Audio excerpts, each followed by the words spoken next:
Hi, thank you for joining. This is the second segment of the Frontline Staff Toolkit for outpatient hemodialysis facilities. This toolkit was created as a resource for frontline staff who are having frequent interactions with patients and providing direct care in outpatient hemodialysis facilities. It includes short video slide decks intended to be used as educational resources. They can be viewed as a group or individually as time allows.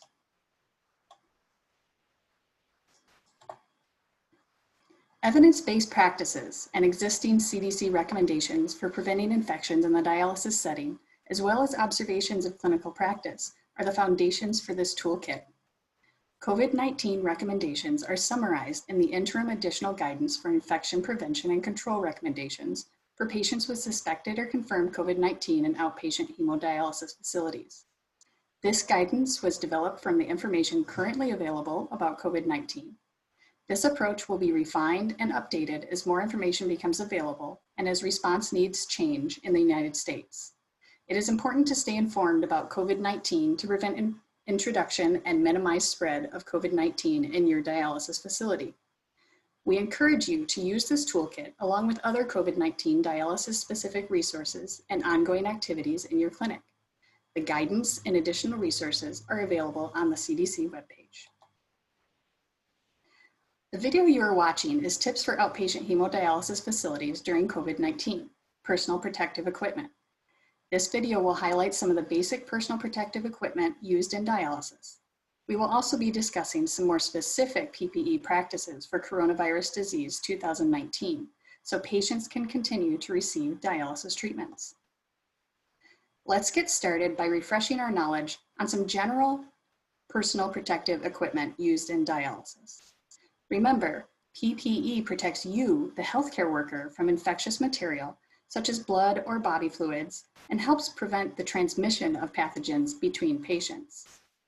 At dialysis clinics, gowns, gloves, nose, mouth, and eye protection are needed during initiation and discontinuation of treatment, as well as other times when spurting or spattering of blood, body fluids, potentially contaminated substances, or chemicals might occur. Some examples of these other times include when you manipulate a vascular access, handle labs, give medications, or clean equipment, just to name a few. And remember, if your PPE becomes soiled or contaminated with blood, body fluids, or other materials such as dialysate, change it immediately. Soiled PPE increases the risk of spreading pathogens between patients. Let's talk about gowns. Gowns are an important part of the everyday PPE worn in dialysis. Gowns protect you by preventing contamination of clothing with blood, body fluids, and other potentially infectious material, and protects the patients by preventing pathogens from contaminating your clothing and spreading between patients. To ensure you are protected, make sure dialysis gowns are worn appropriately. Gowns may open in the back or front, but must be closed in front during use for patient care. Gown sleeves should be worn down at the wrist and not pushed up towards the elbow. Note, if your gown has pockets, make sure you don't have any supplies stored in them. Another important item of PPE used in dialysis is gloves. Gloves' primary purpose is to protect you by preventing contamination of your hands with blood, body fluids, and other potentially infectious materials, and to protect patients when combined with hand hygiene by preventing pathogens from contaminating your hands and then being transferred between patients. It is important to remember that gloves are not a substitute for hand hygiene. Hand hygiene should always be performed after removing gloves. Gloves should be worn appropriately by pulling them fully onto the hands. Don't wrap them around your finger or your hand to answer alarms. You don't know what contaminants could be on the machine. Remember to change your gloves and perform hand hygiene between each patient and during care of a single patient when gloves become dirty with blood, body fluids, or other contaminated fluids, such as spent dialysate. Depending on your facility's policies and the type of care you are providing, you may wear a combination of face masks and eye protection or full face shields to protect yourself. These help protect your mucous membranes from contact with infectious material, from patients, or from potentially contaminated fluids. It's important that they cover your nose, mouth, and eyes completely. A few important things to remember when considering face masks and eye protection is that face masks should fit snugly against the face, fully covering your nose and mouth. Cloth face mask coverings are not considered PPE. And face shields or goggles need to completely protect your eyes. Face shields should cover the front and sides of the face, and personal glasses or contact lenses are not considered adequate eye protection.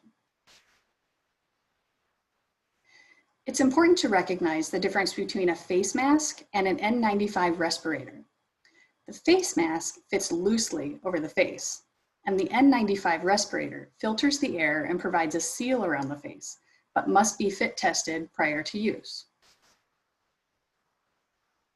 So we've talked about everyday PPE that is worn in dialysis. So now let's turn our attention to the PPE that should be worn when caring for patients with suspected or confirmed COVID-19. As someone caring for patients, what do you need to know? COVID-19 is the abbreviation for coronavirus disease 2019. CO stands for corona, VI stands for virus, D stands for disease, and 19 refers to the year 2019, when this new coronavirus was first identified. There are many human coronaviruses, including some that commonly cause mild upper respiratory tract illnesses, like the common cold. COVID-19 is a new disease caused by a new coronavirus that has not previously been seen in humans. The virus that causes COVID-19, SARS-CoV-2, is capable of spreading easily in the community, or community spread, meaning people have become infected with the virus in an area, including some who are not even sure how or where they became infected. There are some affected areas where this is happening right now. COVID-19 is a new disease, and we are still learning how it spreads. But to our knowledge, person to person is the main way this disease spreads, between people in close contact with one another, about 6 feet, through respiratory droplets produced when an infected person speaks, coughs, or sneezes. These droplets can land in the mouths or noses of people who are nearby, or possibly be inhaled into the lungs.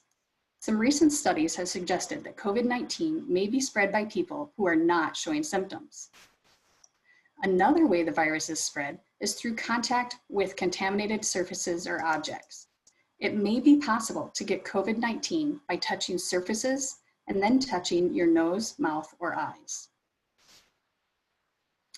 CDC continues to study the spread and effects of the novel coronavirus across the United States. We know from recent studies that a significant portion of individuals with COVID-19 lack symptoms, and that even those who eventually develop symptoms can transmit the virus to others before showing symptoms. This means that the virus can spread between people interacting in close proximity. For example, when speaking, coughing, or sneezing, even if those people are not exhibiting symptoms. In light of this new evidence, CDC recommends that everyone wear face coverings in public settings where or other social distancing measures are difficult to maintain for source control. It is critical to emphasize here that masking does not replace social distancing. Maintaining a 6-foot distance from others remains important to slowing the spread of the virus as well. So what does that mean for outpatient dialysis? Everyone in the facility, including patients, visitors, and staff, should practice source control. For patients and caregivers, we need to make sure they are educated on what source control means. Teach them to use cloth face coverings every time they leave their home to prevent transmission of COVID-19. This includes during dialysis treatments as well as any other times they leave the home and go out into the community. Frontline staff, such as yourself and your family members, should also follow universal source control when going out into the community. When you come to work, follow your facility protocol on what kind of face covering you need to wear when you enter the facility, and clarify what needs to be done when you leave. Cloth face coverings are not PPE and should not be worn in place of needed PPE, such as a respirator or a face mask, when you are at work and performing tasks that require this level of protection. Face masks, if available, should be reserved for staff. Let's take a look at the current guidance on PPE. Healthcare providers caring for patients with suspected or confirmed COVID-19 should use all of the following: an N95 or higher level respirator, or a face mask if a respirator is not available. A cloth face covering is not considered PPE and should not be worn by healthcare workers when PPE is indicated. Respirators should be worn by fit-tested personnel in the context of a respiratory protection program. Eye protection, or goggles, a disposable face shield that covers the front and sides of the face, and personal glasses and contact lenses are not considered adequate eye protection. Gloves, and an isolation gown. The isolation gown should be worn over or instead of the cover gown, like a lab coat that's normally worn by hemodialysis personnel. If there are shortages of gowns, they should be prioritized for initiating and terminating dialysis treatment, manipulating access needles or catheters, and helping the patient into and out of the station, or cleaning and disinfecting the patient care equipment and the dialysis station. When gowns are removed, place the gown in a dedicated container for waste or linen before leaving the dialysis station. Disposable gowns should be discarded after use. Cloth gowns should be laundered after each use. Pictured here are two examples of frontline staff who are ready to care for a COVID-19 patient. They have on their isolation gown, which can be either on top of their regular dialysis gown or over their regular scrubs, one pair of clean gloves, a face shield or goggles, and a respirator or a face mask. You can visit the link on the bottom of the screen to learn more. There are a few important things to note when considering how we put on or don or take off, doff PPE. Make sure to perform hand hygiene before donning PPE. PPE must remain in place and be worn correctly for the duration of work in potentially contaminated areas. This means that PPE should not be adjusted during patient care. Actions such as retying the gown or adjusting the respirator or face mask need to be avoided. PPE must be removed slowly and deliberately in a sequence that prevents self-contamination. A step-by-step process should be followed to assure that enough time and space are available to accomplish this. Although more than one donning and doffing method may be acceptable, the next two videos will show one example. It is critical that you follow your healthcare facility's procedure for donning and doffing PPE. Also, please keep in mind that facilities implementing reuse or extended use of PPE will need to adjust their donning and doffing procedures to accommodate these practices. So let's start with donning. First, identify and gather the proper PPE to don, including an appropriately fitted isolation gown, a NIOSH-approved N95 filtering facepiece respirator or higher level respiratory protection, or if a respirator is not available, a face mask, a face shield or goggles, and a pair of disposable patient examination gloves. Perform hand hygiene by using alcohol-based hand sanitizer or washing your hands with soap and water for at least 20 seconds. Put on the isolation gown, tie all ties or snap all snaps. You may need assistance from another healthcare provider.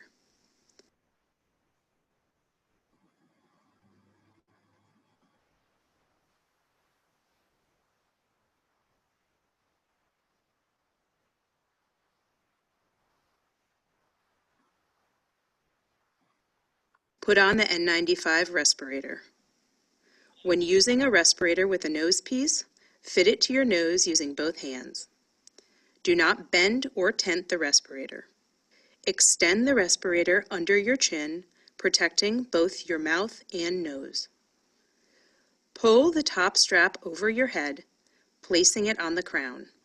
Then pull the bottom strap over your head, placing it at the base of your neck.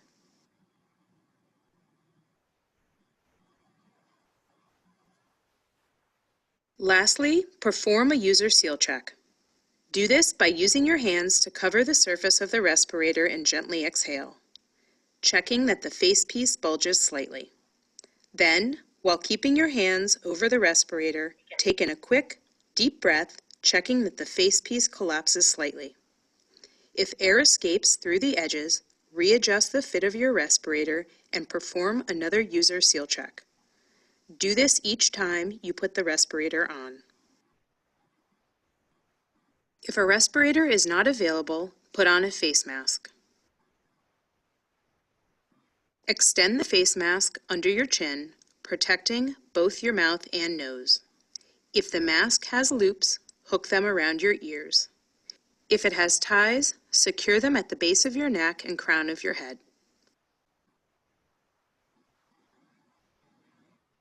Next, put on a face shield or goggles.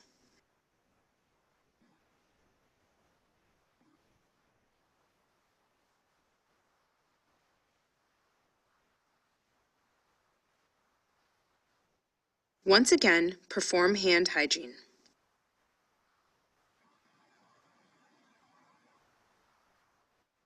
Lastly, put on your gloves.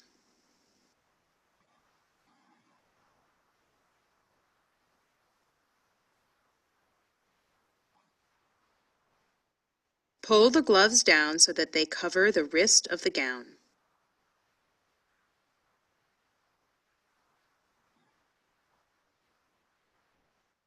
You are now ready to enter the patient's room. And now let's talk about doffing.